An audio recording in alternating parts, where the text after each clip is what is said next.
영상을 시작하기에 앞서 본 저작물은 강원도청에서 2019년 작성하여 공공누리 제1유형으로 개방한 게시글 강원도 역사와 문화 개관을 이용하였고, 해당 저작물은 강원도청 사이트에서 무료로 다운받으실 수 있음을 알립니다. 팔도기행 강원도편.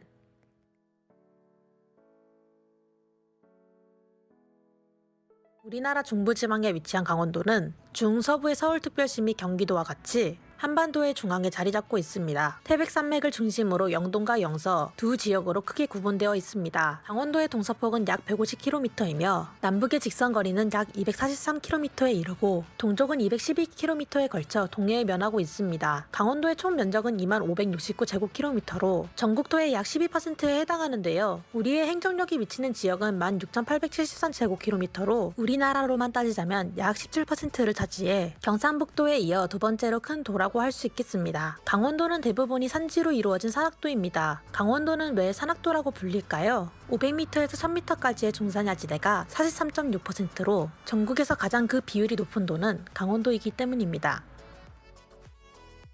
우리나라 중동부에 위치한 강원도 지역에는 고구려 백제 신라 삼국이 정립하였을 때는 삼국의 국경지대로서 백제 고구려 신라의 세력 판도에 따라 영역이 바뀌었습니다. 이윽고 삼국을 통일한 신라는 전국토를 효과적으로 통치하기 위해 행정구역의 구주 오소경 제도를 실시하게 됩니다. 현재의 강원도에서 대체로 sak주와 명주, 부경경 지역이 해당됩니다. 강원도 이름의 변천에 대해 알아볼까요? 명종 8년 강원도 태백산맥 동쪽은 연해명주도로 서쪽은 춘주도라 이름이 붙었습니다. 원종 4년에는 연해명주도가 강릉도로 춘주도가 교주도로 이름이 바뀌었어요. 충수광 원년에는 교주도가 회양도로 바뀌었지요. 공민왕 5년에는 강릉도가 강릉삭방도가 되었고 1년 후 다시 강릉도로 복칭되었으며 1360년에는 강릉도가 강릉삭방도로 다시 바뀌었습니다. 그로부터 6년 후인 공민왕 15년에는 강릉도로 복칭되었어요. 그 후 우왕 14년에는 강릉도와 교주도를 합하여 강릉교주도라 하였는데, 이 시기에 충주 관할이었던 평창군을 교주도가 관할하게 하였고, 공양왕 3년에는 철원의 영평 등지를 분할하여 경기도에 수속시켰습니다. 고려 말 강릉교주도가 강원도로 개칭된 것은 조선 태조 4년부터입니다. 조선 왕조실록에 의하면 태조 3년 6월 23일 도평의사사가 경기도를 좌우로 나누고 양광도를 충청도로 개칭하여 강릉교주도를 강원도로 개칭하자 건의하였습니다. 강릉의 강자와 원주의 원자를 취하여 강원도라는 명칭을 붙이자는 의미였는데요. 조선시대 강릉에는 정삼품관인 대도호보사를, 원주에도 역시 정삼품관인 목사를 두어 강원도에서는 강릉과 원주를 최고의 도시로 우대하였기 때문입니다. 강원도의 명칭은 1395년 6월 13일에 제정된 이후 1895년까지 여러 차례 변경과 곡칭이 되풀이되었습니다. 그것은 불효, 역적, 윤리, 도덕 등에 위배되는 중죄인이 어떤 지역에서 생겼을 때 그 죄인만 처벌하는 것이 아니라 그 지역 관청의 등급까지 강등하여야 하고, 강등된 지역 명칭에 해당하는 글자를 도명에 쓸 수 없었기 때문입니다.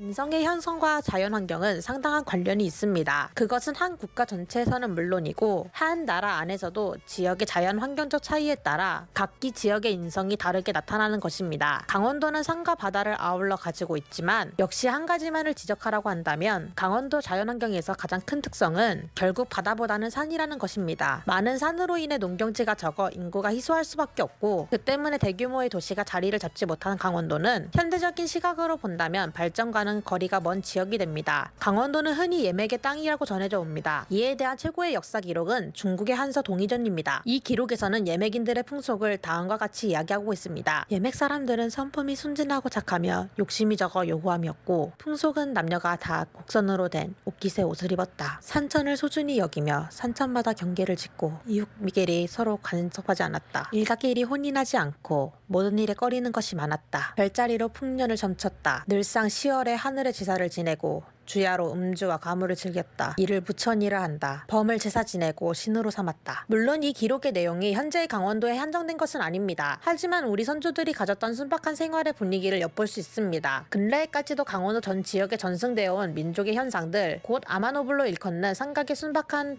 강원도 사람들의 품성을 비롯하여 별자리로 풍년을 점치는 좀생이죠. 범을 제사 지내고 신으로 삼는 산신신앙 등을 헤아려 볼 수 있습니다. 그리고 조선 성조 때 강원도 관찰사를 지낸 성녀는 그의 부분지 허백당집에서 원주 사람들의 기질을 다음과 같이 언급하고 있습니다. 원주 사람들은 태어나는 날부터 그 부모가 자식의 명의로 먼저 곡식 한 마를 떼어줘 제국의 미천으로 삼아 해마다 이자를 받아 재산을 불려 나가는데 하찮은 왕겨 한 톨도 만근처럼 소중하게 여긴다. 새벽부터 밭고랑에 서서 쟁기지를 재촉하고 김매기를 서두르는 등 잠시도 쉬지 않고 일하다가 날이 컴컴해져서야 집으로 돌아온다. 그리고 이웃 사람들과 서로 모여 술을 마시지도 않는다. 그들은 사익감을 고를 때조차도 아무개는 그물을 만들어 물고기를 잡았으니 안 된다. 아무개는 산에 올라가서 꽝사냥을 했으니 안 된다. 반드시 근검하고 인색한 사람을 골라 사위로 맞아들인다. 한 번이라도 방탕한 행동을 하면 향당의 구성으로 인정하려 들지 않는다. 그러므로 고을 안에 높은 담장을 친 큰 집이 많고 몹시 가난한 사람은 없다. 평창 올림픽 때 유명했던 수월함과 반다비로 착각할 수 있지만 엄연히 범이랑 곰이라는 이름을 가지고 있으며 평창 동계 올림픽 객체지인 강원도의 역사적 의미를 계승하고 세계인에게 사랑받고 친근한 이미지를 대표한다고 합니다.